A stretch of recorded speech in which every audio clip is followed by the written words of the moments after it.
Muito boa tarde, com os meus calorosos cumprimentos dirigidos à nossa seleta assistência, aos meus colegas de mesa. Eu abro estes trabalhos dos webinários que a nossa FAD e a prestigiosa Faculdade de Direito da PUC realizam em conjunto acerca da nova lei de licitações e contratos administrativos. Lembrando que o nosso evento se inicia nesta tarde, agora, e terá sequência amanhã, no mesmo horário, e na sexta-feira, dia 13, nós teremos dois momentos, às 11 da manhã e depois às 17 horas, então, encerrando nossas atividades. Todos estão convidados e eu aproveito esta deixa a dirigir um cumprimento especial aos meus alunos e ex-alunos, sendo que os meus alunos, com certeza, nos acompanham na medida que iniciamos exatamente nesta semana os nossos estudos sobre o tema desse webinário. E, neste momento, também me alegra muito dirigir um abraço muito especial ao meu amigo, nosso professor Marcos Porta, que nos dá a honra de estar neste momento conosco, que foi absolutamente ali solícito desde o primeiro contato, né? E trabalhou bastante para que nós pudéssemos realizar esta atividade que agora é levada a todos vocês. Então, meu abraço especial ao doutor Marcos, que tanto nos ajuda, especialmente reforça a sua amizade em meu favor. E, posto isso, e sem perder qualquer minuto, já que estamos todos ávidos aqui para ouvir aqui as exposições que seguirão, eu passo a palavra ao nosso diretor, professor Hugo Maranzano, que fará, então, as apresentações aqui dos demais presentes. Professor Hugo, por favor. Boa tarde a todos. Boa tarde, professor José Pedro Zacariotto. Quero aproveitar para agradecer ao professor Zacariotto, que, juntamente com o professor Alexandre Guerra, tiveram a ideia, a iniciativa de apresentar, não é? Uma temática relacionada a essa questão da licitação. Não é? Nós vamos ter a oportunidade, nesses dias, de ouvir alguns professores da renomada, e como bem colocou o professor Zacariotto, né, da prestigiosa Pontifícia Universidade Católica de São Paulo, né, graças a esse contato feito entre o professor Zacariotto e o professor Alexandre Guerra, né, com o professor Marcos Porta, que está aqui presente, e a quem eu faço um agradecimento muito especial, né, graças aos senhores, esse evento está sendo possível. E, evidentemente, o propósito nosso, né, nesse período de pandemia, que foram feitos tantos webinários aí pela nossa Faculdade de Direito, certamente a PUC fez inúmeros outros, né? O propósito das nossas duas instituições é um propósito comum, né? É um propósito de levar o conhecimento, levar a ciência jurídica aos nossos alunos, aos nossos ex-alunos, aos operadores do direito, a todos aqueles que estão participando, né? Eu tenho certeza que os nossos alunos que estão prestigiando esse evento, das duas instituições, né, tanto aqui da Faculdade de Direito de Sorocaba, quanto da Pontifícia Universidade Católica, terão oportunidade, nesses dias, de ouvir sábias palavras e sábios ensinamentos sobre uma legislação recente, né, e de pessoas que estão absolutamente no seu dia a dia, na sua atividade profissional, tratando do tema do direito administrativo. Então, é uma alegria muito grande. Nós fizemos, há poucas semanas, um evento com a PUC Medicina, não é? Que foi coroado de êxito, e agora estamos fazendo com a PUC do Direito, não é? Que para todos nós, do mundo jurídico nacional, é uma referência, não é? Dos cursos jurídicos. Hoje, dia 11 de agosto, não é? Dia da criação dos cursos jurídicos no Brasil, e, sem dúvida alguma, é uma grande honra.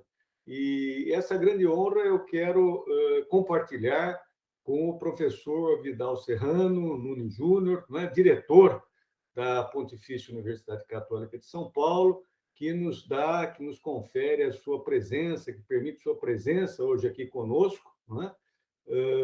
E, de fato, não é? A PUC, em todos os seus cursos, não é? Os cursos de excelência, de reconhecimento nacional, tanto na graduação quanto na pós-graduação. Não é? Nós, aqui de Sorocaba, somos uma faculdade com 65 anos, de bastante tradição, não é? Na nossa região, e, é claro, a gente sempre procura se aperfeiçoar, se espelhar, e claro que a PUC é um espelho para todos nós, não é? Tanto no seu corpo docente quanto no nosso corpo discente. Então, é uma honra muito grande, professor Vidal, e ao apresentador, ou palestrante da data de hoje, professor Luiz Pires, não é? Magistrado também, professor da PUC, não é? Que irá brilhantar esse evento. Mas, de forma especial, quero fazer esse agradecimento em seu nome, professor Vidal, leve aí a PUC, né, aos nossos agradecimentos aqui da cidade de Sorocaba e da Faculdade de Direito de Sorocaba. Muito obrigado a todos, tenho certeza que nesses dias todos nós teremos oportunidade de aprender bastante, de nos aprofundar nessa nova legislação no âmbito do direito administrativo. Professor Vidal, por favor, tenha a palavra. Boa tarde a todos. Para mim é uma satisfação imensa, né, poder compartilhar desse momento com juristas tão consagrados, professor Hugo, professor Zé Pedro, professor Alexandre Guerra e os meus colegas eminentíssimos, professores Marcos Porta e Luiz Manuel. Sabemos que hoje teremos aí a palestra sobre a nova lei de licitações dessa figura de professor, que, sem nenhum favor, dos professores mais preeminentes que a PUC de São Paulo tem, e também, sem nenhum favor, um dos administrativistas de maior suposição que o país tem hoje, que é o nosso querido professor Luiz Manuel. É uma honra imensa poder, na verdade, dividir esse evento com a FADI, que é uma faculdade das mais tradicionais aí de Sorocaba, cidade na qual há um campus, inclusive, de medicina da PUC de São Paulo. Enfim, então, essa aproximação é muito bem-vinda, o evento é muito oportuno, e, neste ponto, cumprimento pela iniciativa, em nome da PUC, do professor Marcos Porta, que trouxe aí mais uma possibilidade de um evento relevante e atual como esse que vai se desenrolar agora. Então, agradeço mais uma vez, para a PUC é um privilégio estar aqui compartilhando esse momento, enfim, e reitero aí a homenagem a todos os presentes.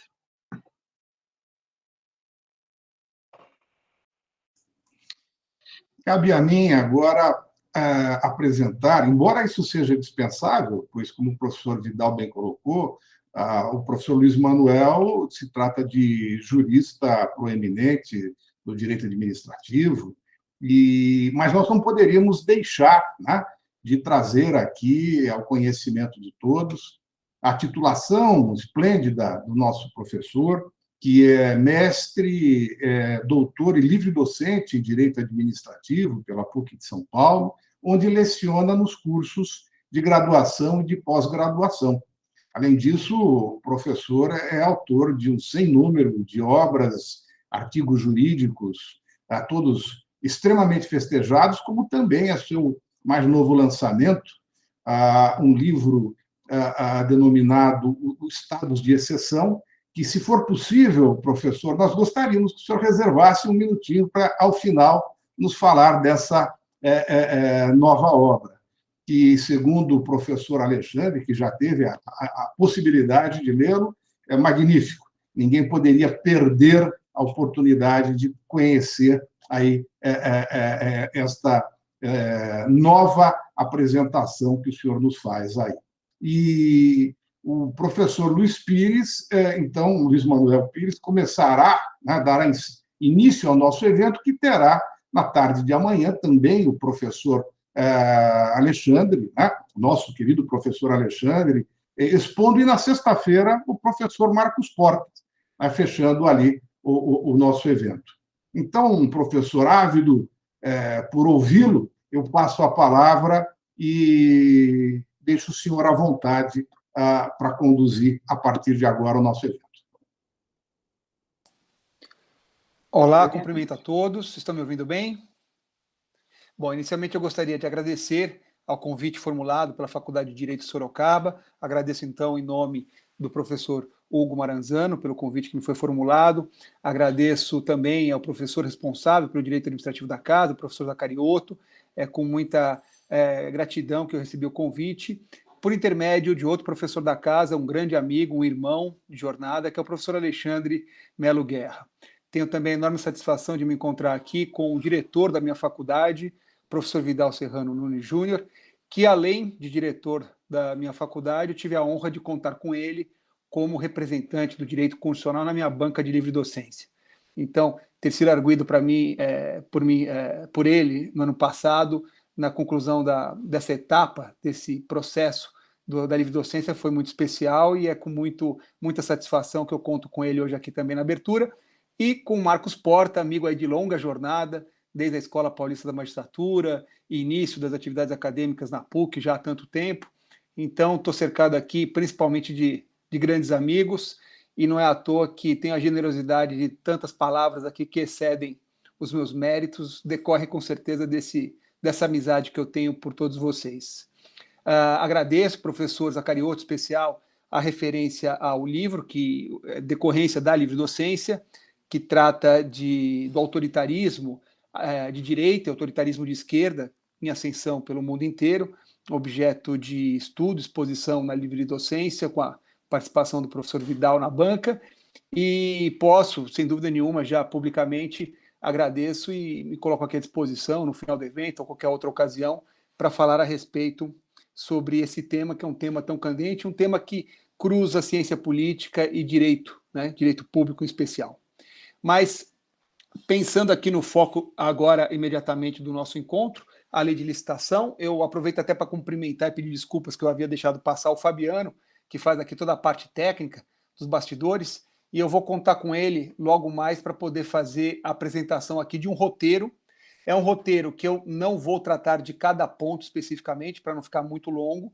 O meu objetivo, eu já havia conversado até com o professor Alexandre a respeito, é falar por no máximo 50 minutos, 1 hora, porque a ideia é dar um panorama geral sobre a modificação e a importância dessa modificação na lei de licitações, para que depois nós possamos, até pelas perguntas que sejam formuladas, especificar uma abordagem ou outra da nova lei de licitações. Inicialmente, vale a pena lembrar que quando nós falamos da nova lei de licitações, ela traz um panorama amplo, né? E a minha aula inaugural desse curso tem esse propósito de abordá-la num contexto mais amplo. A nova lei de licitações trata da integração de elementos da chamada governança às práticas de licitação, até mesmo pela terminologia, nós encontramos na lei termos como agente de contratação, gestão por competências. Então, são práticas próprias da área da economia, da administração, que falam sobre a ideia de governança, que estão presentes. Nós temos a contratação eletrônica apontada como um aspecto importante, a regra de que todos os procedimentos de contratação ocorram de forma eletrônica, algo que pode parecer realmente natural e óbvio diante da realidade de comunicação digital, mas perto da Lei 8666, que é de 1993, isso não era uma realidade. Nós temos outros aspectos mais, como o chamado orçamento sigiloso, que foi uma experiência que surgiu próximo às contratações, licitações e contratações da Copa do Mundo e das Olimpíadas, onde, para que se tenha uma ideia, quando se fala em orçamento sigiloso, é uma ideia de que o poder público não abre imediatamente qual o valor que ele tem disponível para aquela determinada obra. Então, ele não diz para aquela licitação que ele vai fazer de um ginásio novo em Sorocaba qual o valor que ele tem, para evitar que as propostas apresentadas sejam próximas desse valor de orçamento, quando elas poderiam eventualmente ser mais baixas. Então, é algo que surgiu com a lei do regime diferenciado de contratação e foi incorporado, então, nesse conjunto da nova lei, que concentra diversos aspectos.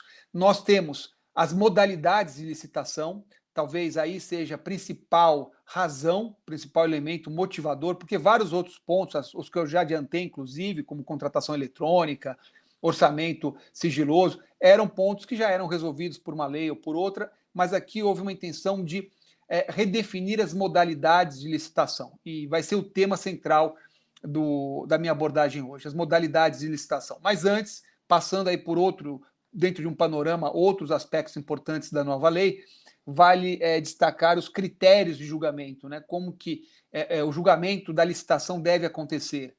Prevalece ainda aquilo que se chama de princípio do julgamento objetivo, quer dizer, sempre que possível, que a administração pública escolha um critério objetivo, e falar em critério objetivo significa escolher preferencialmente o valor, o menor valor para a contratação, né? Então, embora existam diversos novos critérios, de acordo com novas dinâmicas contratuais, prevalece essa ideia do princípio do julgamento objetivo. Nós temos também, entre aspectos importantes de destaque, os modos de disputa na licitação. O projeto admite que a licitação seja disputada por dois modos, o chamado modo aberto e modo fechado. E vejam que cada um desses pontos que genericamente eu estou assinalando é ponto que daria para ser abordado numa aula exclusiva. O meu tema central será focado nas modalidades de licitação, porque são as mais relevantes, pensando que aqui o público envolve ex-alunos, mas também alunos da graduação. Me parece que é um ponto de uma dinâmica própria da administração mais fácil de se compreender, primeiro ponto. Segundo ponto, foi realmente esse tema a principal mola propulsora da ideia de uma revisão das leis que tratavam de licitação e contratos, para que houvesse uma só e que pudesse, então, sintetizar, fazer uma escolha das modalidades que ficam, modalidades que seriam descartadas, uma nova modalidade que entrou. Então, as modalidades de licitação acabam sendo realmente o carro-chefe para entender essa alteração legislativa. Mas estou fazendo, de todo modo, esses outros registros. E, seguindo nesses registros gerais, nós temos essa ideia dos modos de disputa. Então, o modo aberto e o modo fechado. No modo aberto, os licitantes apresentam suas propostas por meio de lances públicos e sucessivos. Já no modo fechado, os licitantes apresentam propostas sigilosas, que são abertas ali num determinado momento, que é o momento que se vai conhecer, então, quais foram as propostas apresentadas. E é uma prática também que já existia anteriormente, mas existia sempre tudo isso que eu estou falando, orçamento fechado, modo aberto e modo fechado, por uma lei, por outra. Então, foi uma ideia de concentrar todas essas experiências legislativas que ocorreram a partir de 1993 até recentemente, numa única legislação.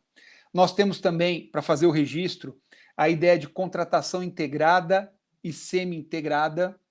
Contratação integrada e semi-integrada, que são previstas no regime diferenciado de contratação, o RDC, que foi uma lei criada, volto a dizer, pensando em Copa do Mundo e Olimpíadas, para tentar agilizar processos de licitação e de contratação pública. No caso, até como registro aqui, como apontamento da contratação semi-integrada, são excluídos contratos de execução de obra, serviços de engenharia, elaboração de projeto básico, ao contrato que na integrada se pretende, num único contrato, ter a elaboração de projeto básico, projeto executivo, execução de obra, então integrar as várias etapas do planejamento de uma política pública, desde o projeto básico, projeto executivo e a execução efetiva. Então, são práticas que existiam, volto a dizer, pontualmente numa lei ou outra, que acabam sendo concentradas. Nós temos também algumas alterações em relação às garantias contratuais, né? E, por último, também algumas mudanças sobre vigência contratual, a vigência dos contratos. Mas todos esses são aspectos, alguns até terão destaques próprios nas próximas aulas que se seguirão, e o meu propósito aqui é tentar explicar, num panorama geral, a importância dessa nova lei. E quando se fala em importância dessa nova lei, apesar de todos esses aspectos que eu fui citando, talvez o que justifique e seja assim de maior impacto realmente sejam as modalidades de licitação, que eu falei ainda há pouco, e será então esse tema, as modalidades de licitação, o carro condutor aqui da minha exposição com vocês por mais algum tempo, para que depois a gente possa, eventualmente, em perguntas, especificar um aspecto ou outro que permaneça aí como dúvida. E aí eu vou pedir, então, ao Fabiano a gentileza de compartilhar aqui na tela com vocês os dois PDFs. E eu vou começar pelo PDF que trata da legislação. Então, para que a gente possa tentar encontrar um ponto de conversa que possa atingir satisfatoriamente a expectativa dos alunos de graduação, mas, ao mesmo tempo, dos ex-alunos da faculdade que, eventualmente, estão acompanhando aqui o nosso encontro, eu vou realmente considerar o início da abordagem de um tema de licitação, que é a Constituição Federal. É a nossa matriz, a nossa referência. Nós temos aqui um grande constitucionalista, o professor Vidal Serrano Nunes, que sabe da importância de ter essa perspectiva da leitura de qualquer sistema jurídico. É a matriz do ordenamento jurídico, do direito posto, é a Constituição. Então, partir da Constituição me parece, sobretudo com essa preocupação de atender a expectativas de compreensão dos alunos da graduação, algo fundamental. Quando se fala em licitação, nós temos 3 dispositivos que ganham destaque na Constituição. O primeiro deles é o que fala sobre a competência legislativa. Artigo 22, inciso 27 da Constituição Federal. Compete à União editar normas gerais de licitação e contratação, em todas as modalidades, para as administrações públicas, diretas, autárquicas e fundacionais da União, Estados, Distrito Federal e municípios, obedecidos o artigo 37 e 21, que é o que a gente vai ver na sequência, e para as empresas e sociedades de economia mista, o artigo 173, que eu também reproduzi, está logo mais abaixo. Então, o artigo 22, ele estabelece a competência da União.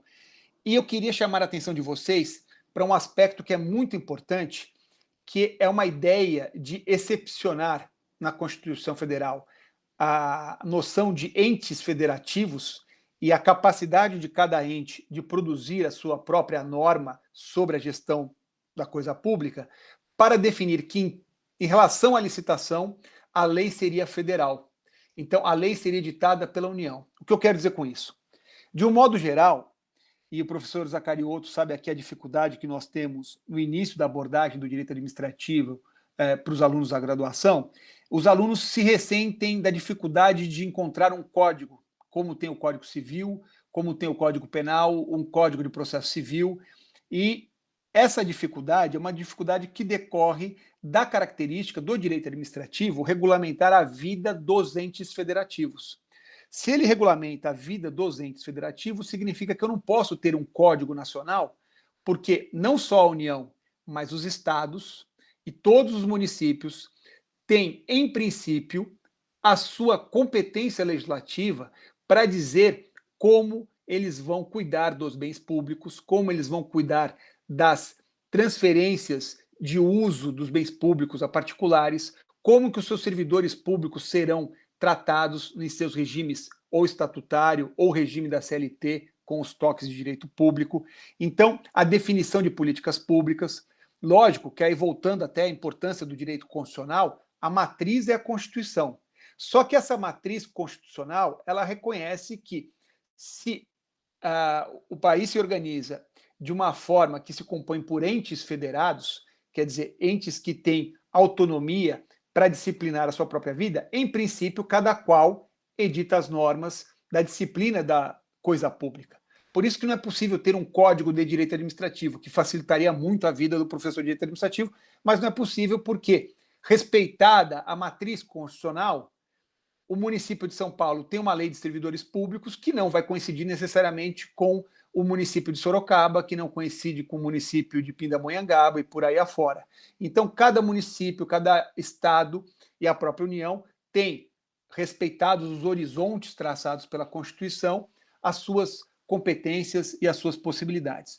Só que, em relação à licitação, houve uma exceção buscando até mesmo uma segurança jurídica, uma uniformidade, que se estabeleceu que a lei é uma lei federal, né? Uma lei federal, uma lei emitida pela União e uma lei nacional, corrigindo, uma lei nacional porque é a União que tem a competência para tratar de licitação. Então, é uma exceção à nossa regra geral. Por isso que a lei de licitação e contratos, ela acaba se apresentando quase como um código.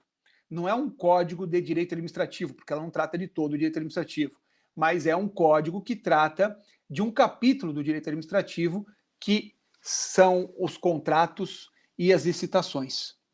O artigo 37, inciso 21, diz o seguinte: ressalvados os casos especificados na legislação, as obras, serviços, compras, alienações serão contratados mediante processo de licitação pública que assegure igualdade de condições a todos os concorrentes. É um primeiro objetivo estipulado na Constituição, a igualdade, com cláusulas que estabeleçam condições de pagamento, mantidas as condições da proposta nos termos da lei, que somente permitirá as exigências de qualificação técnica e econômica indispensáveis à garantia do cumprimento das obrigações. Então, o artigo 37, que é conhecido como o artigo que trata do regime jurídico administrativo, ele tem a reprodução dessa ideia da necessidade da regra geral da licitação pública.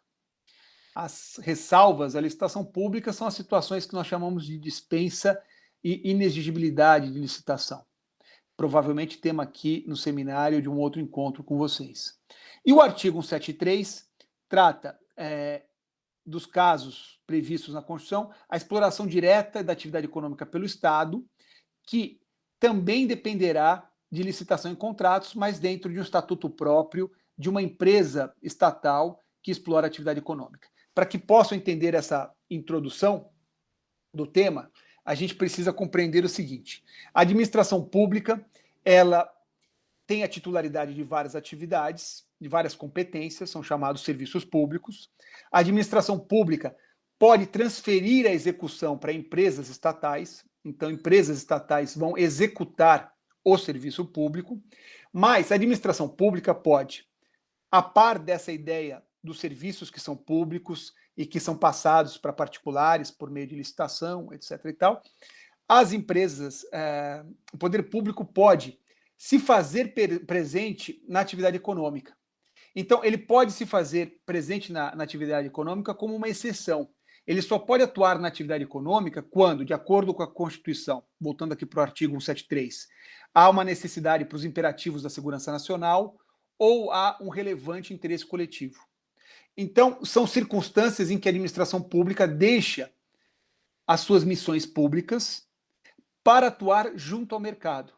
Mas por que ela faz isso? A administração faz isso porque são áreas estratégicas para a sociedade, porque são áreas de importância para a segurança nacional ou de relevante interesse coletivo. Eu vou ficar num exemplo só para não me alongar muito e não perder o foco central, que é a nova lei de licitação.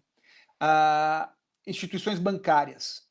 Diversos países, isso não é prerrogativa do Brasil, diversos países têm os seus bancos nacionais. Por que os países têm, em geral, bancos nacionais atuando no mercado de um modo geral? Porque o mercado, a atividade econômica, a atividade financeira, a atividade bancária especificamente, é central para a vida econômica e a vida social de um país. Então, imaginem um país que tem todos os bancos como instituições estrangeiras funcionando. Ele tem ali um campo importantíssimo, que é o campo financeiro, o campo bancário, nas mãos de empresas e empresas estrangeiras. Por isso que é importante ele estar presente em alguns setores estratégicos, né?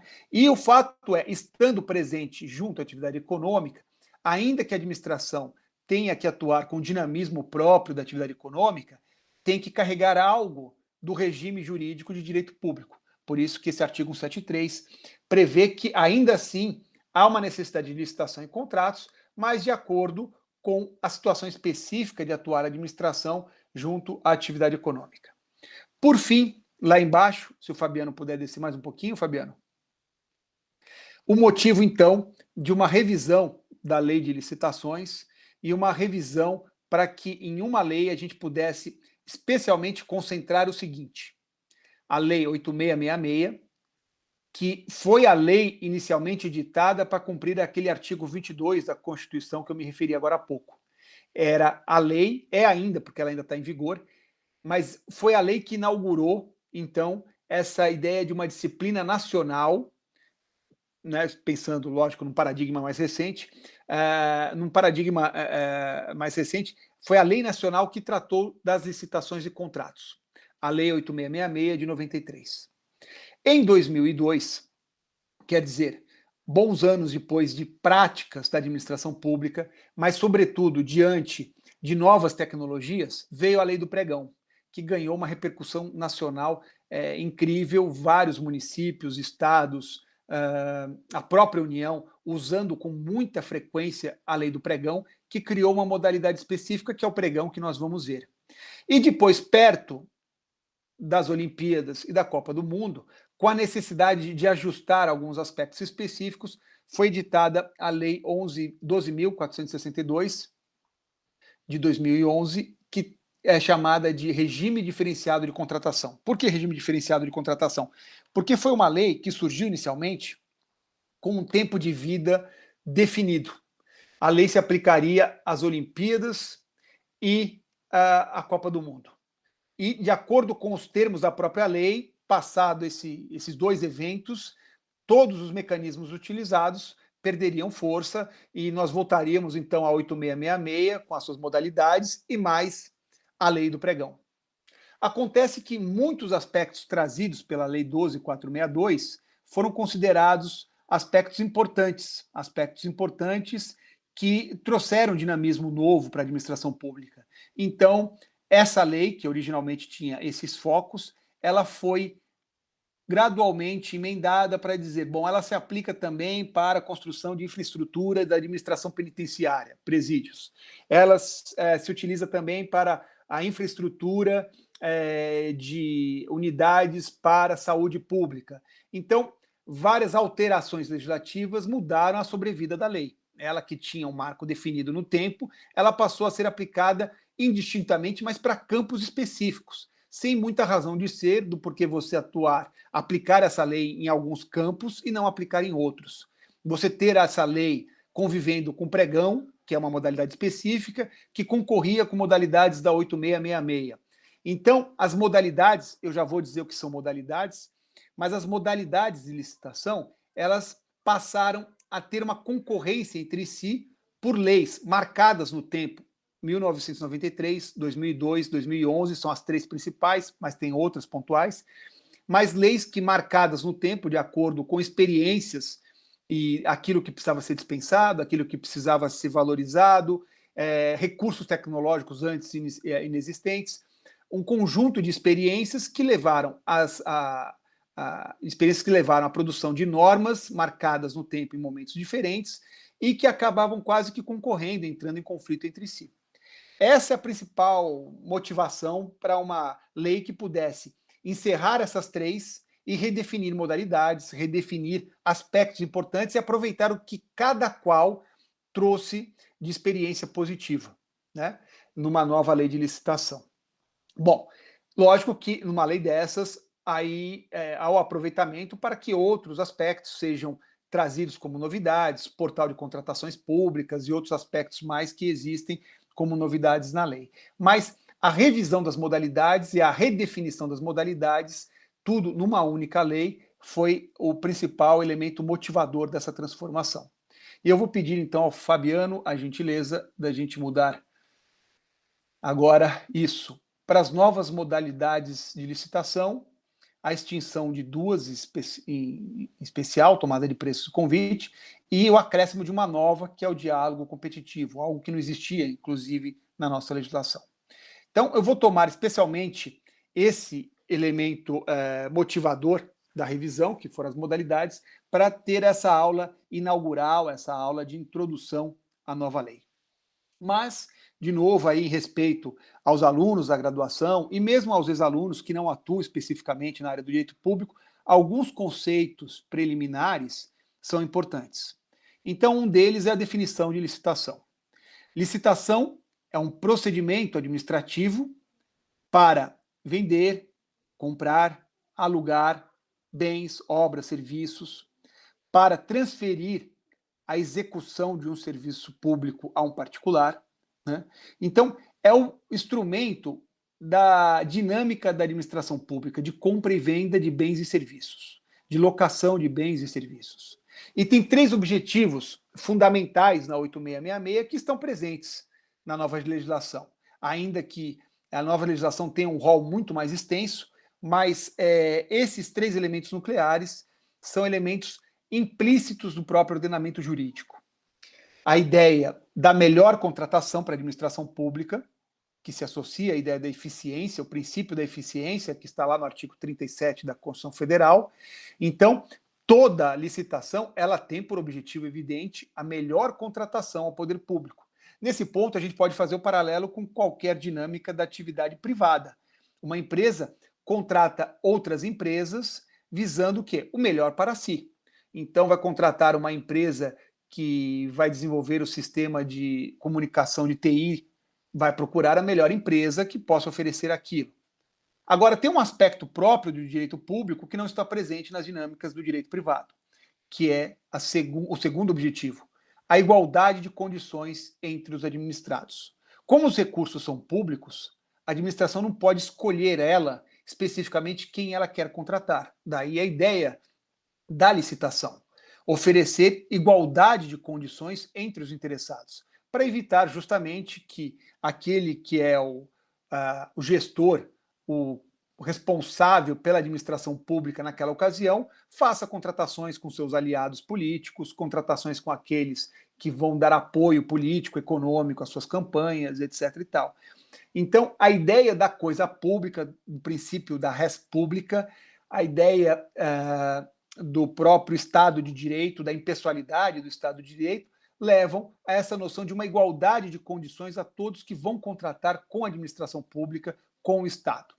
E terceiro, o desenvolvimento nacional sustentável. É um tema absolutamente importante diante da nossa crise que passamos pelo mundo inteiro, a crise do meio ambiente, a crise climática. Esse aspecto é um aspecto que se justifica por si. A compreensão de que essas contratações elas têm que ter por propósito um desenvolvimento nacional sustentável. E pensar que a administração pública é o grande motor de transformação social dessas práticas.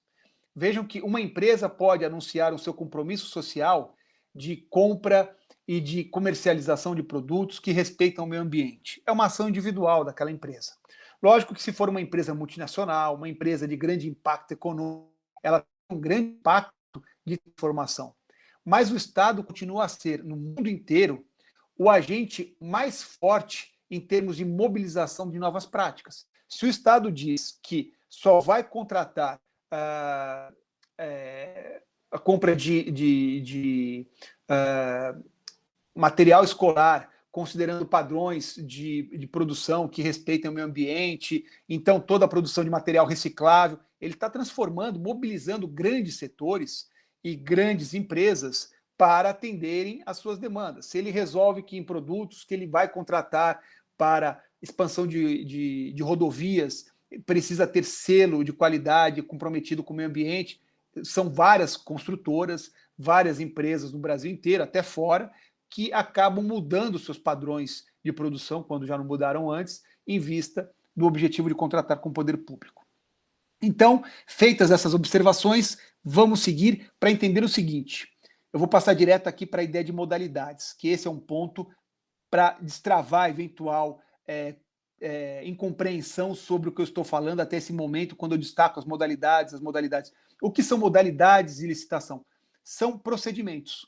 Então, numa palavra, para a gente entender o que são essas transformações todas, são transformações dos procedimentos de contratação.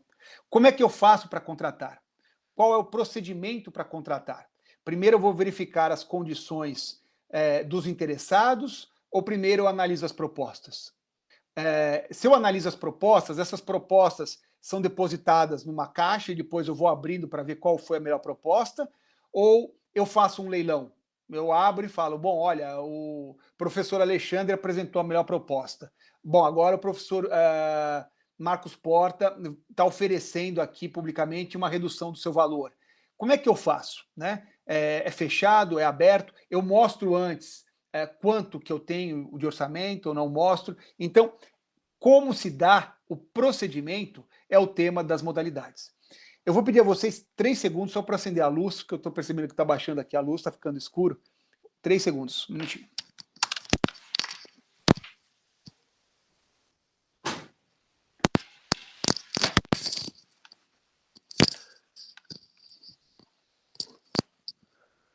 Pronto, me desculpa a interrupção. Estão me ouvindo bem?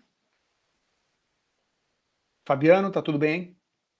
Perfeito, Luiz. Então tá bom. Então vamos seguir. No cenário da Lei 8666 de 1993, a gente tem que participar existente para entender as modificações. São 5 as modalidades previstas no artigo 22 da Lei 8666 de 93. Fabiano, se você puder descer um pouquinho a partir de concorrência. Concorrência, eu queria tentar, Fabiano, mostrar até a letra C. Concorrência, tomada de preços.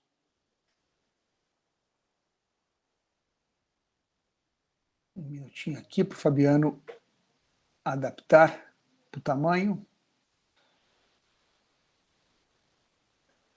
Isso, só descer um pouquinho, Fabiano, depois a gente volta. Acho que até o outro formato que estava, do tamanho de letra, estava melhor. Isso, é só, na verdade, descer e... Pronto. Concorrência, tomada de preços, se puder descer um pouquinho.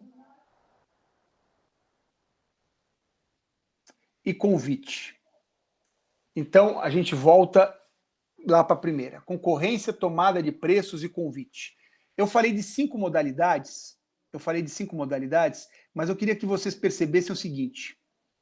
Essas 3 primeiras, concorrência, tomada de preços e convite, essas 3 primeiras, elas tinham o mesmo objetivo. Eu não sei se... Acho que ficou muito pequena a letra, não ficou? Se puder voltar ao modelo anterior, acho que é mais fácil para os alunos irem acompanhando. É só um suporte de todo modo, não vou falar de tudo que está escrito aí.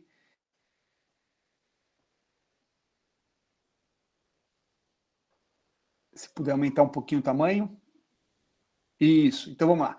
Concorrência, tomada de preços e convite, que é a letra C na sequência, as 3 eram 3 procedimentos, são 3 procedimentos que atuavam sobre a mesma situação. Qual que é a diferença de escolher concorrência, tomada de preços e convite? A diferença estava no valor. Então, eu vou começar pela letra C. Se o Fabiano puder descer um pouquinho. Então, vamos lá. Letra C. Convite. Como é que funciona o convite? Como é que se dá esse procedimento? Se licitação é um procedimento, como é que se dá essa modalidade, o convite? Bom, convite é o seguinte, é uma carta que era fixada ali na administração pública, em algum espaço público, e só servia essa modalidade para contratações até 150 mil para obras e serviços de engenharia ou até 80 mil para compras de serviços outros. Então vamos imaginar que a administração pública precise comprar material para escritório, folha sulfite, caneta, etc. e tal. Toda compra, uma compra abaixo de 80 mil. Então, poderia o convite. No convite, a administração pública deixava fixado no mural, por isso a gente já percebe, pensando até em sites e tudo mais, tem sentido considerar murais em setores da administração pública, né? Mas a lei de 93, por isso que ela fala desse modo. Uma cópia ficava ali no mural, caso alguém tivesse interesse, e na prática eram encaminhadas pelo menos 3 cartas para pessoas que atuavam no ramo, que estavam estabelecidas no ramo. Elas poderiam estar cadastradas ou não, quer dizer, já ter prestado o serviço para a administração ou não, tanto faz, e elas eram convidadas a participar daquele processo de licitação. Então, vamos tomar esse exemplo aqui da contratação de material de escritório. 3 cartas são preparadas, no mínimo 3, né? Poderiam ser mais, mas pelo menos 3 cartas para 3 papelarias importantes da cidade, conhecidas, etc. e tal, para saber, naquela lista de material, quem venderia pelo menor valor. Então, esse é o convite. É algo informal, eu estou fazendo uma compra, a administração atuava quase como um particular, vai num lugar, vê qual é o melhor preço e faz a compra. Né? Não quer saber pedir certidão negativa de distribuidor civil da pessoa que está vendendo, nada disso, porque é uma compra relativamente simples. E não tem muita publicidade. Na verdade, são 3 cartas enviadas a 3 fornecedores, o melhor fornecedor fornece e pronto. Agora, se o valor passasse disso, e aí a gente vai subir para a letra B. Se o valor passasse disso, passando disso significa até 1,5 milhão para obras e serviços, até 650 mil para compras e serviços outros. Aí, então, já muda. Né? Aí não daria para ficar mandando carta para 3 interessados, no mínimo.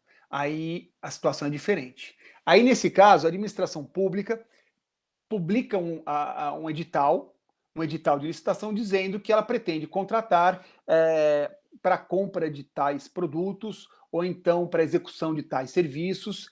E nesse edital, quem vai participar do processo de licitação são aqueles que já estão cadastrados, já tem um cadastro prévio na administração pública. Por que a ideia do cadastro prévio? Porque pularia uma etapa de ficar verificando as condições de idoneidade das empresas, dos interessados. As empresas que tinham cadastro prévio no poder público foram empresas que já levaram certidão negativa de tributos federais, certidão negativa de tributos municipais, já mostraram, já comprovaram a sua regularidade perante a Receita Federal. Então, toda a parte de regularidade pessoal da empresa já tinha sido superada. Então, ali é realmente chegar direto nas propostas. Por isso que a licitação não é por carta, ela tem maior publicidade, mas, por outro lado, essa licitação pressupõe que as pessoas já estivessem cadastradas, né? Vejam que, já em termos de práticas processuais, convite, se vocês procurarem na jurisprudência, convite está muito associado em muitas práticas de corrupção da administração pública. Não, evidentemente, que toda vez que se tenha usado o convite tenha sido por intenção de corrupção, claro que não. Mas muitos atos de corrupção estiveram envolvidos em convite porque não tinha muita publicidade. Tornava-se muito fácil para determinados administradores enviarem convite já para pessoas previamente definidas, né? Ou pelo menos minimamente para 3 pessoas com quem ele simpatizasse ou tivesse contato. A tomada de preço já ampliava, né? Mas já ampliava nessa ideia de que, ainda assim, só para pessoas cadastradas. Agora, se os valores de contratação fossem superiores a esses aqui apontados, 1,5 milhão, obras e serviços, 650 mil, aí nós vamos subir um pouquinho, Fabiano, para a letra A. Aí seria necessária a concorrência. E falar em concorrência por quê? Porque na concorrência, publicado o edital, o procedimento, lembrando que falar em modalidade significa procedimento, como que as etapas se sucedem. Lá no convite, cartas são enviadas. Na tomada de preços, eu tenho um edital dizendo: vocês que estão cadastrados, tragam as suas propostas. Na concorrência, eu tenho um edital publicado, mas é um edital onde as pessoas se apresentam para uma primeira fase, é a fase de habilitação. O que é a fase de habilitação? É a fase para verificar se as empresas são idôneas.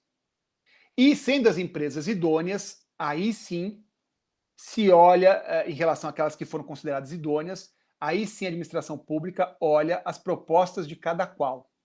Então vejam que não se restringe àquelas que estão já cadastradas, como na tomada de preços. Uma empresa que nunca participou de licitação em Sorocaba e quer participar, ela se apresenta ali na concorrência, né?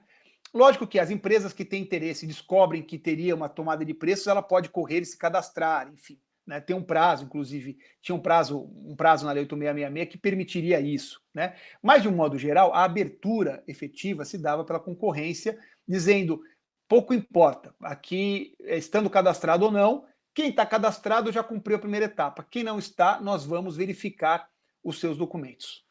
Qual que era o problema desse na prática? E aí, aqui, quem atua no direito público, é o caso do professor Alexandre, por exemplo, o professor Marcos Porta, eu também, lá na terceira vara da capital, terceira vara da Fazenda Pública. Qual era o problema dessa circunstância? Vamos imaginar que, para um processo de licitação, 8 interessados apareçam. Então, é a construção de um novo complexo esportivo em Sorocaba. Um novo complexo esportivo que 8 empresas aparecem interessadas. A administração pública, porque era uma obra maior do que o valor previsto aqui para a concorrência, tem que usar concorrência, usar obras. A administração pública, então, abre o edital, aparecem 8 empresas. Primeira etapa, a administração pública vai verificar os documentos referentes a essas 8 empresas. E pode chegar à conclusão que 3 dessas empresas têm irregularidades. A primeira, um problema na Receita Federal. A segunda, um problema em relação a tributos estaduais. A terceira, um problema em relação a pedido de falência anterior, que não foi muito bem resolvido, enfim, ainda tem uma pendência para mostrar uma nova certidão. A administração pública inabilitava as 3 primeiras. Então, falando, bom, a concorrência vai seguir pelas outras 5. Qual o problema da prática? Que o professor Alexandre enfrenta ainda, o professor Marcos Porta, eu também. Qual o problema da prática? As 3 empresas inabilitadas fatalmente entravam com mandado de segurança, com ação questionando isso, questionando a avaliação que foi feita. Isso significava, muitas vezes, por conta até da verossimilhança apresentada, o risco de uma liminar e o processo de licitação se interromper ali no início. E o processo de licitação se interrompia, se suspendia por largo prazo, e no final das contas, nenhuma daquelas 3 iria depois apresentar a melhor proposta. Até poderia acontecer, mas muitas vezes, desembaraçada a primeira etapa, chegando na segunda, nenhuma daquelas 3 apresenta a melhor proposta. Então, essa foi uma prática, já em 1993, que em pouco tempo de prática da administração pública se percebeu que não tem muito sentido. Para que eu vou olhar aqui, por exemplo, nesse cenário de todos esses professores? Quem apresenta a melhor proposta? Se a melhor proposta vem por parte do professor Vidal, por que eu vou perder uma etapa anterior olhando os documentos de habilitação de todos os outros integrantes, né? E é nesse ponto, se a gente puder descer, Fabiana, até tomada de preços, a gente vai a letra F. E nesse ponto é que veio a lei do pregão. A lei do pregão trouxe, resumindo muito aqui para o tempo da nossa aula, trouxe 2 aspectos importantes. Primeiro aspecto, inversão de fases. A lei do pregão diz o seguinte: eu começo olhando as propostas. Porque aquele que me apresenta a melhor proposta, aí sim eu passo para olhar as condições pessoais desse interessado. Se nessa segunda etapa as condições pessoais desse interessado estiverem de acordo com a legislação, ele está devidamente constituído, o contrato social registrado na JuSesp, regularidades fiscais, tributárias, se estiver tudo de acordo, então pronto, contrato com ele. Para que eu vou perder tempo olhando a documentação de todos os demais? Então, já por aí, o pregão já abalou aquelas 3 modalidades, né? Porque o pregão colocou em xeque justamente pela percepção de que o que era a segunda fase deveria ser a primeira. Primeiro eu olho as propostas. Se eu verifico a proposta está em ordem, mas o interessado não, aí eu vou inabilitar aquele interessado e chamo o segundo colocado. Alguém vai dizer, bom, mas aquele que é inabilitado não pode entrar com mandado de segurança? Pode, mas aí eu tenho, ao invés de inabilitados 3, 4, 5 e 3, 4, 5 ações propostas, eu tenho algo pontual, só em relação àquele que tinha apresentado a melhor proposta. Então, esse já é um ponto importante para que a gente possa entender o seguinte: na nova lei de licitação, tomada de preços e convite estão extintas. Na nova lei de licitação, tomada de preços e convite estão extintas. Fica a concorrência e fica o pregão, né? Então a nova lei pegou a experiência do pregão e ficou basta o pregão e a concorrência. Um outro aspecto importante, aqui já tratando do pregão, então, que foi uma novidade que ela é incorporada na nova lei, a outra novidade é no pregão fazer aquilo que se chama de leilão invertido. Ao invés de seguir, como tradicionalmente acontecia na concorrência, abrir as propostas e perceber que a melhor proposta foi de 100 mil, a segunda proposta 110, a terceira 130, e por aí vai, e falar, bom, então eu contrato com 100 mil. O pregão é um leilão invertido por quê? Porque pega ali um conjunto de melhores propostas, ali tem um critério, até 10% do primeiro valor, garantidos pelo menos os 3 primeiros colocados. Então, a lei tem um critério lá que vai pegar as melhores propostas. Vamos pegar esse exemplo dos 100, 110 e 130. Os demais estão descartados.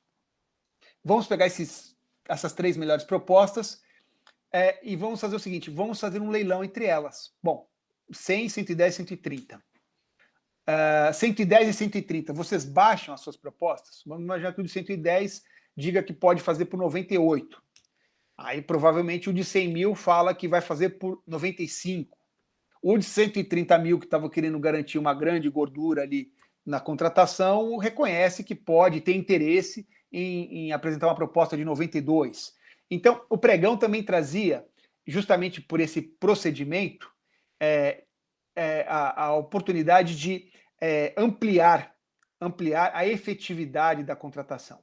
né? Então, nós permanecemos na nova lei com concorrência e pregão. Nós temos aí descartados, então, tomada de preços e convite. Fica, então, o pregão e a concorrência, né? A gente vai ver um pouco mais adiante, mas eu posso até adiantar aqui, até pelo tempo. O pregão ele é destinado para aquilo que se chama de obras, bens e serviços comuns. O que são bens e serviços comuns? São aqueles bens e serviços de fácil descrição e fácil contratação. Não são bens com especificidade, com um know-how muito próprio, muito adequado. Então, se a administração pública quer contratar uma empresa de TI que possa permitir a gestão de circulação de metrô na cidade, qual o momento que o metrô deve deixar a estação, qual o momento que o outro metrô, ou o outro trem deve partir, imagine a complexidade disso. Não é algo que eu coloco no Google, vejo uma empresa, ligo e faço um orçamento. Se existe essa complexidade, em geral, estou simplificando aqui para que a gente possa ter um panorama geral, a tendência é buscar o recurso da concorrência. Mas se for algo, bens e serviços comuns, produtos que, tentando fazer uma tradução para ficar de fácil compreensão, produtos que eu poderia ir no supermercado e comprar, são produtos de prateleira, produtos de fácil acesso, produtos em que eu consigo olhar em vários sites aqui na internet e verificar. Vamos pensar em tênis, roupa, produtos e bens que são comuns, tem uma descrição muito clara e vários fornecedores com um padrão muito comum de tecnologia oferecendo aqueles produtos e serviços. Aí nós temos o pregão como um recurso utilizado. Então, esse é um aspecto importante. Nós ficamos com concorrência e ficamos com o pregão. Tomada de preços é descartada, convite é descartado, e aí a gente faz o seguinte, concurso e leilão. Subindo aqui um pouquinho, Fabiano, letra D e letra E. Letra D e letra E. Concurso e leilão, eles têm um propósito específico. No concurso, ele é destinado à escolha de trabalho técnico, trabalho científico. Então, vamos pensar um concurso literário que a cidade resolva promover, né? Ou então um concurso de projeto arquitetônico para dar um novo destino a um determinado espaço da cidade. Então, o concurso tem um propósito muito específico que ele permanece na nova lei. O leilão também. O leilão é aquela ideia tradicional do leilão para venda de bens, né? Venda de bens móveis ou imóveis. Então, quem paga mais? Esse leilão, ele continua. Tanto que quando a gente falou em pregão, eu usei a expressão que é muito mencionada, que é o leilão invertido, né? Que é baixar o valor.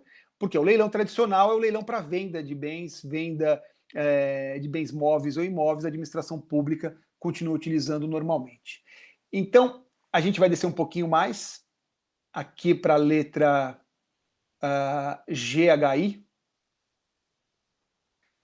A lei do regime diferenciado de contratação, ela deixa de existir. A lei que trata de serviços de publicidade, ela permanece. Ela permanece. Então, a ideia também muito passada que a nova lei de licitação acabou com todas as leis anteriores e agora concentrou as novas modalidades, etc. e tal, não é também verdade em toda essa amplitude, porque algumas leis específicas continuaram sobrevivendo. A lei de publicidade é uma delas e a lei das empresas estatais, né? Como em 2016 saiu uma lei tratando das empresas estatais e ela abriu um capítulo próprio para licitação, né? E abriu por quê? Justamente por conta da confusão que havia de tantas leis tratando do tema, ela resolveu abrir um capítulo próprio. Nesse sentido, teve um reflexo, a meu ver, negativo, porque a nova lei também deveria abarcar a licitação para as empresas estatais. Mas a opção legislativa foi de preservar, já que era uma lei recente. Então, quando a gente fala de concentração de modalidades esparsas numa nova lei, nós estamos falando da Lei 8666, a Lei do Regime Diferenciado de Contratação e a Lei do Pregão. Essas são as leis que, na verdade, foram redefinidas numa lei única, com uma redefinição das modalidades, né? E aí a gente vai descer, Fabiano, para a nova lei de licitações, a Lei 14.133 de 2021. Primeiro aspecto importante é que A lei diz, revogam-se as leis 8.666, 10.520 e 12.462. Traduzindo, a Lei Geral de Licitação, a Lei do Pregão e a Lei do Regime Diferenciado de Contratação, né? Só que essas leis, elas estão revogadas 2 anos da publicação da lei nova. E aí já é um ponto complicado e justifica até o meu cuidado de passar anteriormente explicando tomada de preços e convite. Alguém poderia pensar, bom, mas por que poderia já passar mais rápido por tomada de preço e convite? Por que tratar se estão extintas com a nova lei? Estarão extintas com a nova lei, porque a nova lei trouxe uma situação muito particular. Ela diz, por 2 anos, continua valendo essa legislação anterior e já se aplica a lei nova. E essa que é a particularidade, porque aí não os alunos da graduação, mas os ex-alunos, por exemplo, já conhecem que quando há um grande código, porque passaram por isso, né? Um grande código que é editado, como o Código Civil, o Código de Processo Civil, os próprios códigos dizem essa legislação só se aplicará daqui a 1 ano, só se aplicará daqui a 2 anos, para que haja um tempo de reflexão, de encontros, de produção doutrinária sobre o tema. O que foi novo na prática legislativa dessa vez foi dizer o seguinte: a nova lei já entra em vigor, só que a legislação anterior continua em vigor por 2 anos. E a administração pública vai escolher. Vai escolher significa o seguinte: a Secretaria de Esportes de Sorocaba, imaginando que exista essa secretaria específica, ela pode abrir um processo de licitação para contratar na modalidade tomada de preços de acordo com a Lei 8.666 de 93. E a Secretaria de Saúde Pública de Sorocaba pode, na sequência, abrir um edital de licitação para contratar pela nova Lei 14.133 de 21, na modalidade pregão, um determinado objeto. Então, esse é um ponto que é um ponto bem criticado, mas é uma realidade que por 2 anos nós vamos ter, na verdade, várias leis concorrendo entre si. Mas no final de 2 anos, nós temos como propósito da lei nova a extinção das 3 que eu mencionei, e com a extinção das 3, nós teremos, se o Fabiano puder descer, até 5 as modalidades. É o item 3, é o próximo item. Isso, 5 as modalidades. Pregão, concorrência, concurso, leilão, e aí uma novidade, o diálogo competitivo. Então, o que foi feito com a nova lei? Eliminou tomada de preços, eliminou convite, manteve a concorrência, trouxe o pregão da lei nova,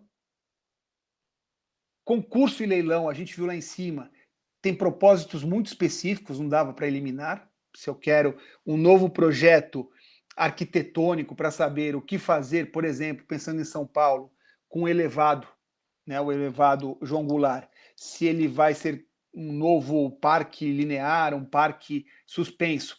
Como é que eu faço esse parque? É possível fazer um concurso para verificar com arquitetos do Brasil, com escritórios de arquitetura, uma proposta de um parque no lugar dessa avenida suspensa, né? E o leilão é a mesma coisa. Se a administração pública precisa vender as suas viaturas, que não usa mais porque está comprando viaturas novas, ela tem que fazer o leilão. Então, leilão e concurso se mantiveram, tomada de preço, convite descartadas, pregão incorporado, concorrência e pregão, e o acréscimo, então, do diálogo competitivo, né?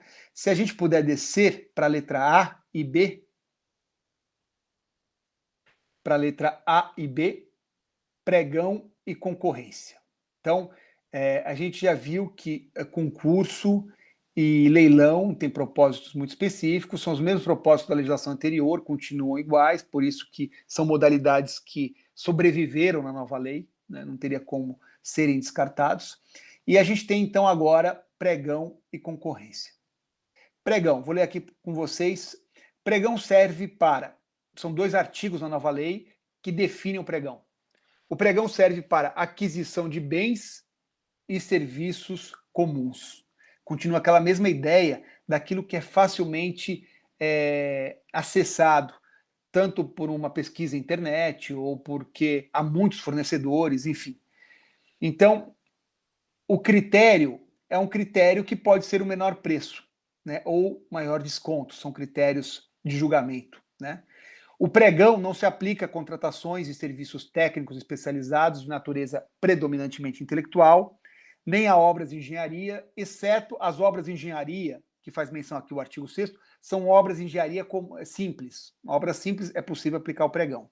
Então, se a administração pública quer comprar computadores, ela pode usar o pregão. O edital vai especificar quanto que ela quer de memória, quanto que ela quer de capacidade, e ela compra, ela usa o pregão. Se ela quer comprar móveis para o fórum, né? Então ela pode fazer um pregão. São produtos de fácil acesso, né? Mesmo que sejam produtos de alta tecnologia, são produtos que são facilmente descritos no edital. Essa que é a ideia, né? Quando se fala em concorrência, a concorrência se destina à contratação de bens e serviços especiais e obras e serviços comuns e especiais de engenharia, cujo critério de julgamento poderá ser menor preço, melhor técnica, técnica e preço, maior retorno econômico, maior desconto.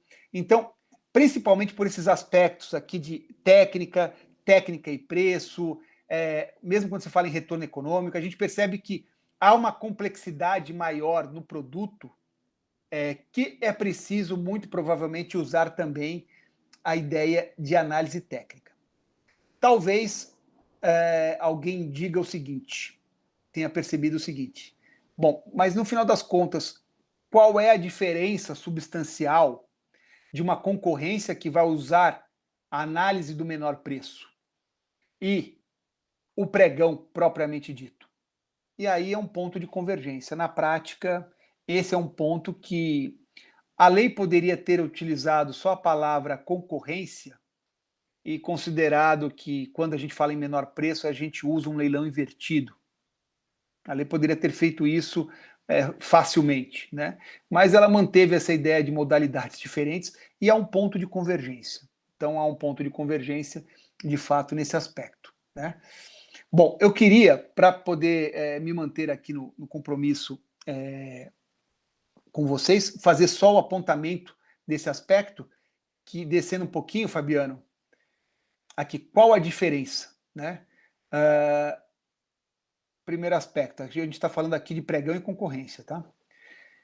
No pregão, a ideia é o menor preço ou maior desconto. Na concorrência, menor preço, maior desconto. Então, a gente percebe que, em relação a desconto e preço, concorrência e pregão estão competindo entre si, né?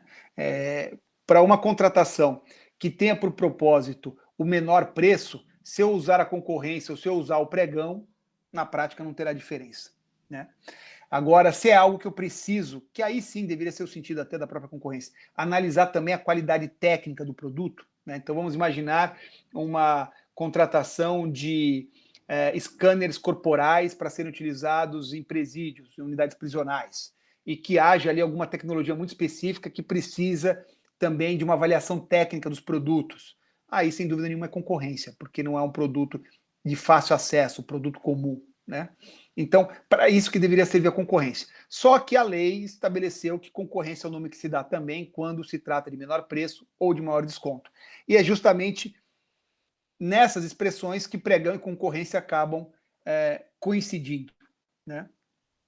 Bom, o pregão é afirmado como obrigatório para bens e serviços comuns, aqui como um outro aspecto de destaque a ser apontado. E aí a gente vai seguir para passar pelo concurso, passar pelo leilão, porque eu já falei sobre eles, e chegar na novidade que é o chamado diálogo competitivo. O diálogo competitivo, se a gente puder subir um pouco para aparecer só ele na tela, isso, que a gente já trata dele, é o último ponto, para que a gente possa se encaminhar aí para o fechamento dessa apresentação de um panorama geral da nova lei de licitação.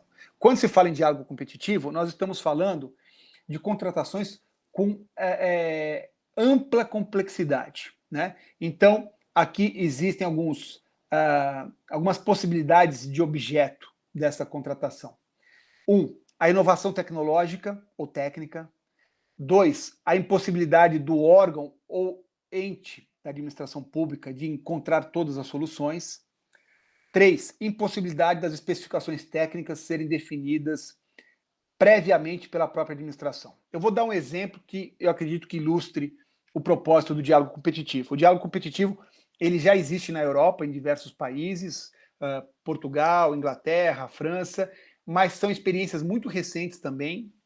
Ele decorre de normas editadas a questão de 7, 8 anos, 6 anos.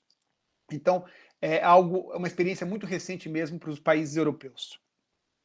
Qual que é a ideia do diálogo competitivo? É de uma contratação que a administração pública, inicialmente, nem ela sabe dizer no edital o que ela precisa, porque há uma complexidade muito grande. Eu vou dar um exemplo, tomando aí, ainda no rescaldo das Olimpíadas, tomando as Olimpíadas como exemplo, e tentando pensar o que significa organizar Jogos Olímpicos num país, né? A complexidade não só de construção de ginásios e estádios, mas da circulação, a comunicação entre eles, junto à vila onde ficam os atletas, a imprensa. Há uma complexidade muito grande, né? Tanto que, especificamente em relação às Olimpíadas, já há ali um know-how transferido ao país que vai fazer o evento para que ele possa seguir aquela cartilha, porque é muito difícil você chamar os engenheiros ali, engenheiros, arquitetos, que formam ali o complexo de servidores públicos daquele país e falar, bom, desenho aqui como é que a gente vai fazer uma Vila Olímpica, né? Então, porque não é a questão só de construir uma piscina para a competição da piscina, é saber como que eu vou fazer isso, aproveitando a competição da natação, mais polo aquático, mais saltos ornamentais, como é que eu faço um complexo só, complexo aquático, ou isso funciona melhor em espaços diferentes? Como é que eu faço um sistema de integração de transporte público, né? Basta ver aqui o sufoco que foi no Brasil, né, de um grande receio que não alcançássemos em tempo adequado todas as transformações necessárias, e muitas coisas que ficaram realmente a desejar. Pensando, por exemplo, nessa complexidade que foge da própria cidade em si, né? Ela vai muitas vezes para outras cidades do país. Nós tivemos aqui a construção de um terminal do metrô ao aeroporto, pensado nas Olimpíadas, que o terminal não chega no aeroporto, ele acaba antes do aeroporto, para depois a pessoa pegar um ônibus e ir para o aeroporto. Então, há uma complexidade muito grande que, nesse exemplo, o que é o diálogo competitivo? É a administração dizer o seguinte: antes de dizer o que eu quero, eu vou abrir para ouvir os especialistas no assunto para dizer o que eles poderiam oferecer. Então, tomando esse exemplo, eu preciso construir um complexo para sediar as Olimpíadas daqui 3 anos. Abre-se o processo de diálogo competitivo, que as empresas que têm experiência na área vão chegar para a administração pública e contar o que elas fazem a respeito disso, quais são as propostas, quais são. E, diante disso, a administração pública vai desenhar o que ela precisa, e ela precisa fazer um desenho do que ela precisa, sem também que haja um direcionamento específico para atender tal qual empresa.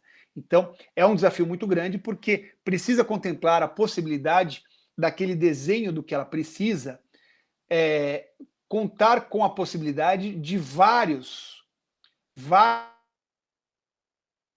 no próprio processo de licitação. É algo ainda que a lei não esgota, e ela não poderia fazer, senão ela mataria até a própria proposta do diálogo competitivo. A lei ela não esgota a forma desse procedimento, como é que ele vai se dar, porque para cada circunstância é uma necessidade. Eu dei um exemplo aqui com a Olimpíada, vou dar um outro exemplo envolvendo um tema candente, um tema relevante, e que não diz respeito à infraestrutura, mas assim a uma gestão mais complexa do serviço. Distribuição de vacinas.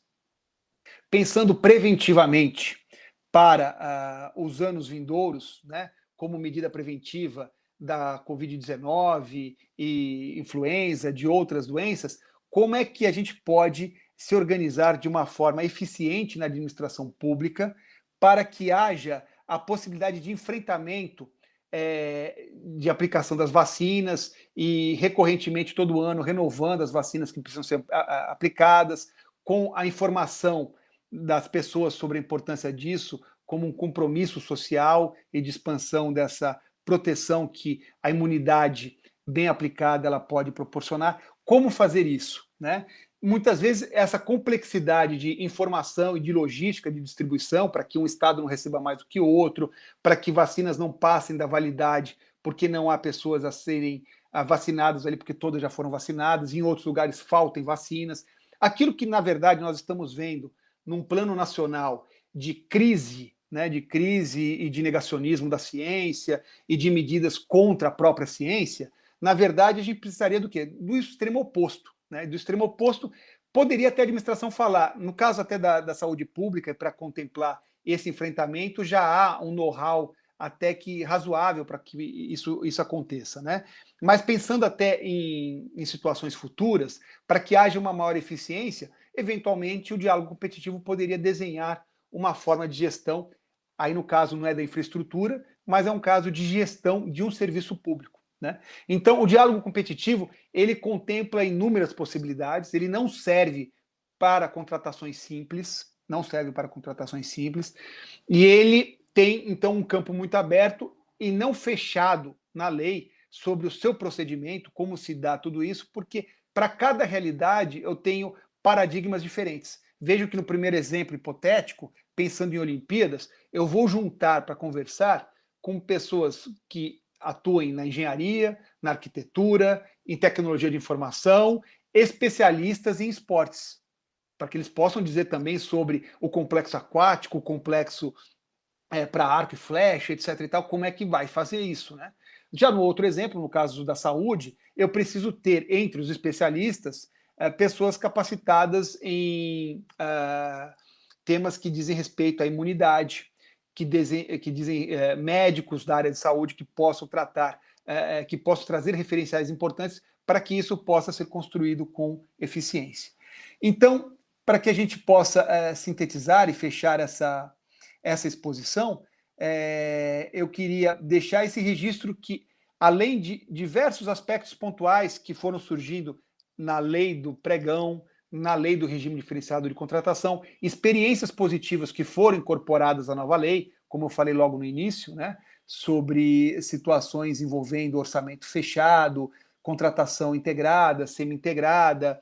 Além desses aspectos pontuais, talvez o eixo fundamental de compreensão do que efetivamente mudou seja o tema das modalidades, onde 2 modalidades foram descartadas, tomada de preços e convite, onde as 2 foram colocadas como principais e até em certo ponto continua aquela ideia de uma competição entre elas, né, que é o concurso e o pregão.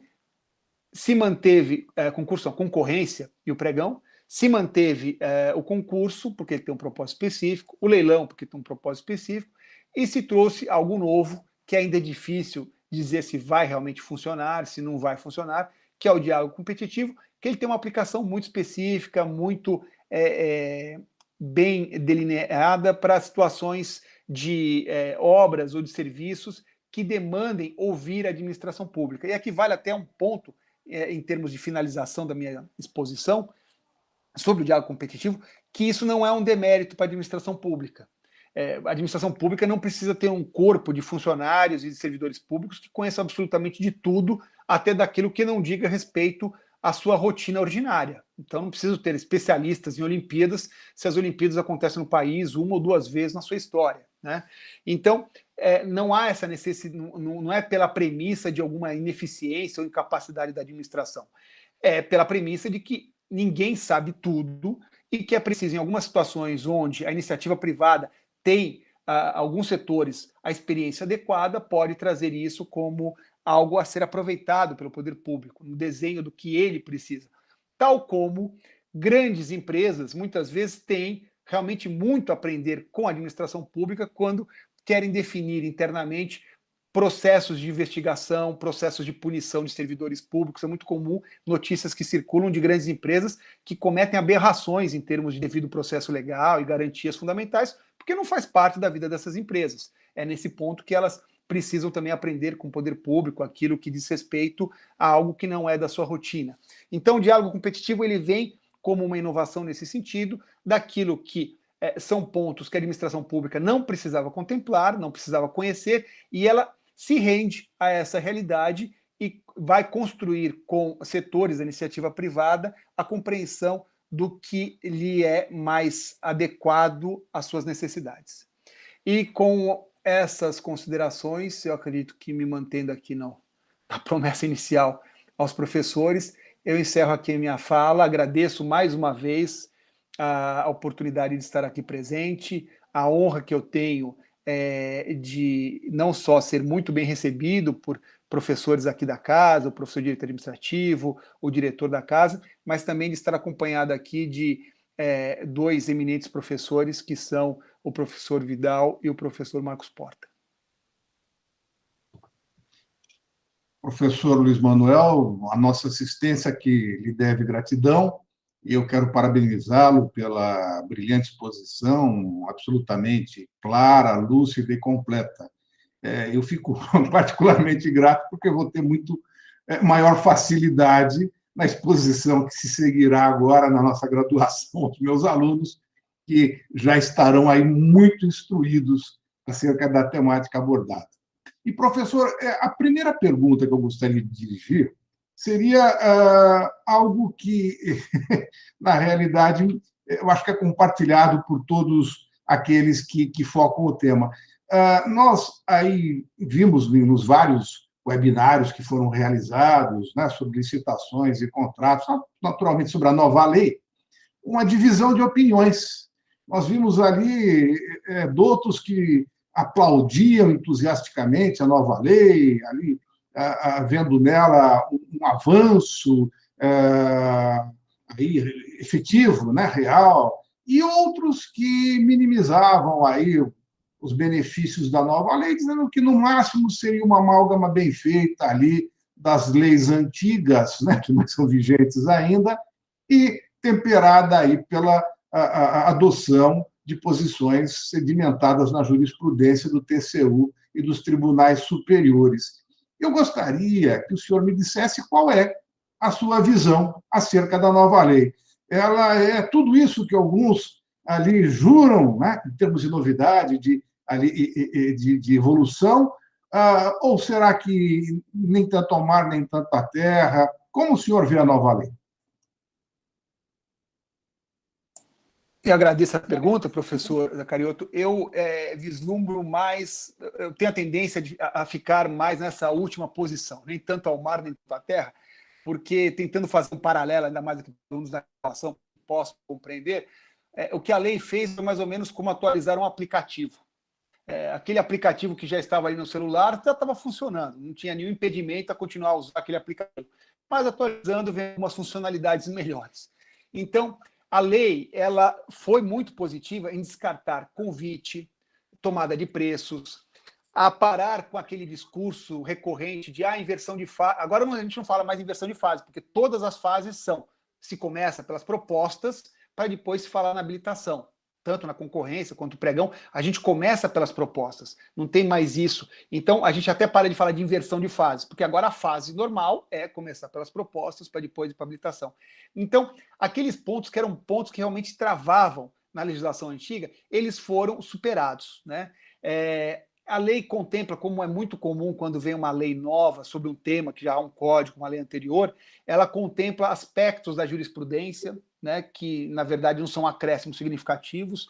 Por exemplo, dizer que nulidades só serão consideradas se elas impactarem efetivamente no procedimento, então nulidades que podem ser superadas, é algo da jurisprudência, até de contratos, do direito privado, o professor Alexandre é mais do que especialista nesse tema, né?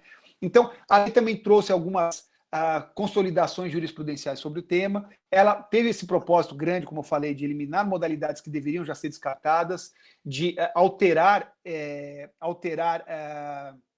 esses paradigmas, né? Agora a fase é só essa, mas ela também deixou de avançar em aspectos importantes, né? Um deles é o seguinte: ela poderia ter dito se chama pregão ou se chama concorrência e pronto, ela não precisava ter concorrência e pregão quando naquilo que é a essência gera até dúvida, que você põe em confronto e por mais que se queira explicar, na prática a gente vai ter um ponto que o nome que deu é o nome que se quis dar naquela circunstância, mas se fosse o outro nome funcionaria igual, né? Também deixou, a meu ver, a possibilidade passar de já concentrar tudo. Se a ideia era essa, então a lei das estatais, no capítulo de licitações, não precisava ter, porque você começa a ter, mais uma vez, aquela ideia, qual que se aplica? É a lei específica ou é a lei geral? Então, deveria já resolver isso. A lei que trata ali dos serviços de publicidade, que continuou vigente. Então, a lei deixou de avançar em vários aspectos que ela pode ter tratado, mas ela trouxe algumas atualizações importantes, né? Então, acho que não é para ser entusiasticamente recebida como uma grande revolução no sistema de licitações e contratos, porque, de fato, não mas também não é para ser desprezada, porque tem aspectos importantes de uma dinâmica prática que a lei vai impactar, sobretudo nesse tema das modalidades, né? Sobretudo nesse tema das modalidades. Então, eu diria que é uma lei que é para ser conhecida, para ser estudada, e pensar que não é um novo aplicativo, né? É uma atualização importante de um aplicativo que já existia. Obrigado, professor. Nós temos aqui na nossa região pequenos municípios, né? E estes pequenos municípios se assustam um pouco, como aqui é dito pelos nossos alunos que têm algum conhecimento nessa área, com a nova lei, pois são postas exigências, por exemplo, de ter um corpo técnico ali abalizado, né? Que dificilmente uma estrutura administrativa diminuta conseguirá formar. Então, eles me perguntam, né, esses nossos alunos, nossos amigos, ainda não conhecendo devidamente a lei, se esta lei ela não foi pensada apenas para a União, para os estados ou para os municípios maiores, e houve um esquecimento em relação à realidade desses pequenos municípios que terão muita dificuldade em implementar aí algumas das exigências até corretas, como essa do corpo técnico ali preparado, né, a execução das tarefas licitatórias de contratação. O senhor vê que teria o pequeno município sido negligenciado com relação às previsões da lei? Não, eu não vejo dessa forma, porque esse corpo técnico não significa destacar uma equipe vocacionada de segunda a sexta-feira para tratar de licitação e contratos, né? A legislação municipal pode facilmente, na definição de atribuições e competências dos seus servidores, contemplar essas especificidades, né? Então, alguém ali, não é um procurador do município especialista nisso. Ele atua em vários campos e vai tratar disso também, né? O engenheiro ele vai tratar em vários campos e vai também ter uma vocação e destinação para isso. Então, a formação em si do corpo técnico pela lei, eu não vejo nenhum impedimento que inviabilize a prática dos municípios. Talvez o que realmente tem um impacto próprio na dinâmica, mais sentida na dinâmica dos municípios menores, e aí municípios menores mesmo, de 30, 40, 60 mil habitantes, alguma coisa assim, são as modalidades que foram descartadas, ou especificamente o convite, né? O convite tinha uma dinâmica encontrada com frequência em municípios pequenos, porque as contratações ficavam em valores que o convite era possível de ser utilizado. Mas nesse aspecto eu acho que é um ganho, né? Porque o convite também foi, como eu falei no início, também foi muito associado, em muitas circunstâncias, a práticas de pouca transparência da administração pública, práticas de corrupção, né? Porque as contratações são feitas mediante uma seleção prévia de 3, 4 ou 5 pessoas, o mínimo é de 3 pessoas que recebiam aqueles convites com pouca publicidade. Ao passo que o pregão, como uma modalidade que serve para contratações e serviços comuns, o pregão, ele contempla uma dinâmica de fácil operação para os pequenos municípios, né? Incorporar o pregão como uma realidade constante da administração pública é algo que já existe e tem uma tendência de ganhar um espaço ainda maior, e é uma medida positiva, sem dúvida, né? Uma medida que gera mais transparência, gera mais clareza e, ao mesmo tempo, aumenta a qualidade da contratação, porque você consegue reduzir efetivamente o preço para um preço que é o menor preço que aqueles interessados conseguem ofertar para a realização daquele objeto da contratação. Perfeito, obrigado, professor. Nós temos a última pergunta, que as demais que nós escolhemos teriam maior pertinência com outras abordagens que se seguirão aí nos próximos dias. Então, essa última pergunta tem ali tudo a ver com a exposição do senhor e fala sobre o diálogo competitivo, que é uma grande novidade. Uhum. A questão é que eu, pessoalmente, ainda não consegui encontrar alguém que fosse um otimista em relação à aplicação dessa modalidade entre nós, né? Uhum. Tem, por exemplo, o professor Marçal Justem Filho, que ali vê nas mudanças que foram operadas a partir do modelo europeu, ali talvez uma dificuldade de implementação e de êxito, né? Uhum. O senhor vê esta nova modalidade em termos de utilização efetiva, né? E de sucesso? Então, eu tenho aqui alguns dados que eu vou passar para vocês que são importantes. Na União Europeia, de um modo geral, esse modelo é apresentado a partir de 2004. Reino Unido, especificamente, 2006. França, 2008. Portugal, 2009. São experiências muito recentes ainda em processos de construção, né? A própria lei deixa muito em aberto, e é difícil falar, quase tentando profetizar, se de fato ela terá uma aplicação eficiente ou não. De todo modo, alguns aspectos já podem ser antecipados. Um deles, a sua aplicação é muito restrita. Então, é possível que a gente encontre a tentativa de uso do diálogo competitivo junto à União, junto a alguns estados federativos, né? Uma ou outra grande capital, mas assim, é algo muito restrito realmente pelo propósito dele, que é dessa discussão de algo que a administração pública não teria capacidade primeiro de desenhar. Então, a sua aplicação já será muito restrita, ainda quando ela tiver o propósito de ser aplicada. Eu tive até a intenção de trazer aqui o exemplo, criando uma situação hipotética, de Jogos Olímpicos, para mostrar a especificidade, a excepcionalidade da circunstância a justificar o uso desse critério.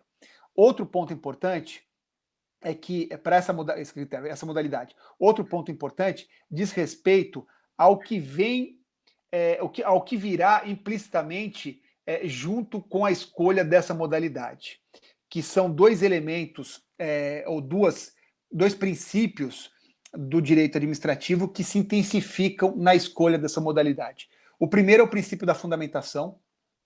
Então, a fundamentação da administração pública para a escolha dessa modalidade, ela tem a sua carga ampliada.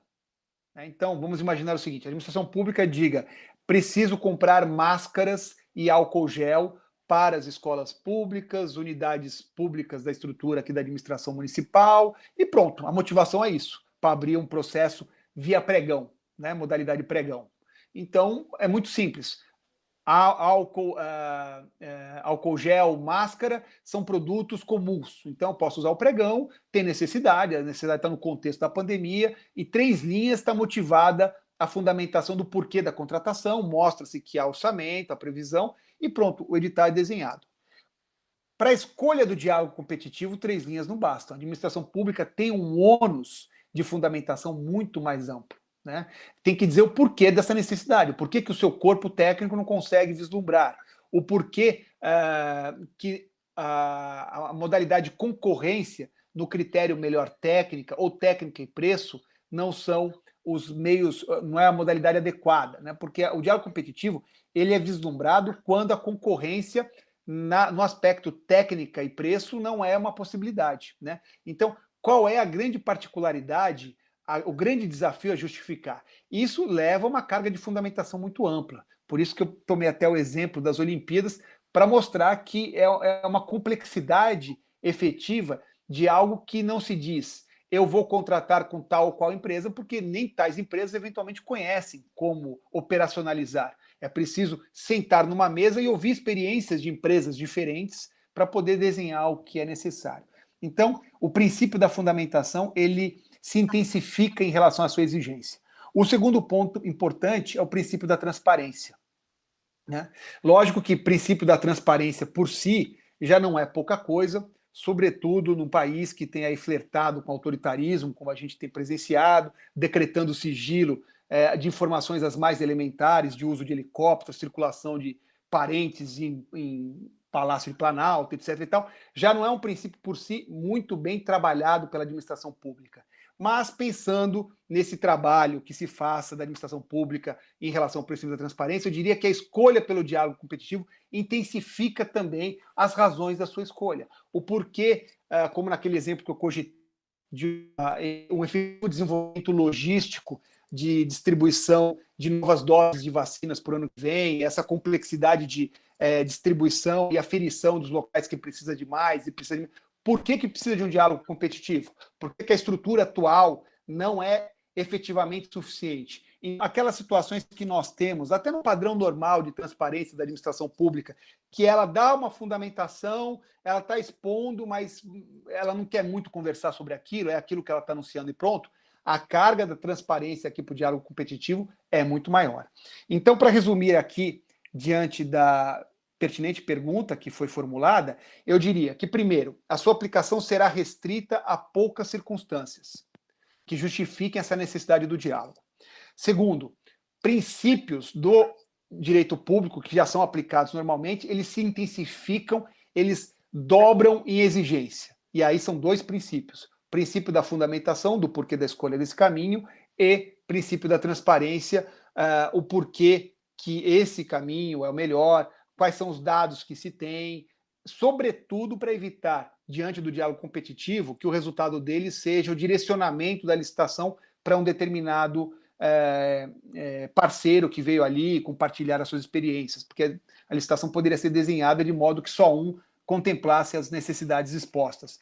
Então, eu diria que, ainda que pouco aplicado, quando aplicado, o adequado seria, não sei se isso vai acontecer ou não, mas o adequado seria nós pensarmos esses dois princípios da fundamentação e da transparência exigidos numa intensidade maior do que normalmente se espera dentro das práticas da administração pública. A administração pública ela pode, semanalmente, a depender da administração pública, anunciar um edital de pregão. Pregão da Secretaria de Cultura, pregão da Secretaria de Esportes, pregão da Secretaria de Administração, tudo de Sorocaba. Agora, quantos diálogos competitivos ela vai anunciar durante a sua história? Né? Justamente essa particularidade intensifica tanto a fundamentação quanto a transparência. Brilhante, professor. Agradeço mais uma vez Imagina. Pela aula que o senhor nos deu. Eu me deliciei, ficaria ouvindo o senhor aqui, como toda oportunidade que eu tenho, realmente, eu procuro ouvi-lo. Né? Imagina. Obrigado. E agradeço a sua participação, mas já quero convidá-lo, cobrá-lo, inclusive, porque nós não teremos oportunidade hoje de ouvi-lo sobre a sua obra, mas fica o convite para que, numa data próxima, o senhor possa especificamente nos ali brindar com uma exposição ali da sua obra, que, como o senhor disse, foi o tema da livre-docência, né? A defesa da livre-docência exitosa, naturalmente. Então, professor, o senhor já está convidado e já está cobrado para voltar o quanto antes. Né? Obrigado. Ao nosso convívio. Obrigado. Eu queria agradecer mais uma vez todos os presentes, queria agradecer em especial os nossos amigos da PUC, professor Vidal, professor Marcos, que volta conosco na próxima sexta-feira, né? E agradecer aqui o meu colega querido, o colega Alexandre, o meu diretor, meu amigo, professor Hugo, e, naturalmente, o Fabiano, que nos manteve no ar, né? Nos possibilitou esse evento. Então, nós terminamos hoje, voltamos amanhã com o professor Alexandre, não podemos perder, o show está garantido, e com o professor Ricardo Martins também, né? Brilhante professor Ricardo Martins. Então, eu desejo a todos uma boa noite e contamos com a presença de todos amanhã. Fiquem com Deus. Obrigado, boa noite. Obrigado. Boa noite. Boa noite a todos.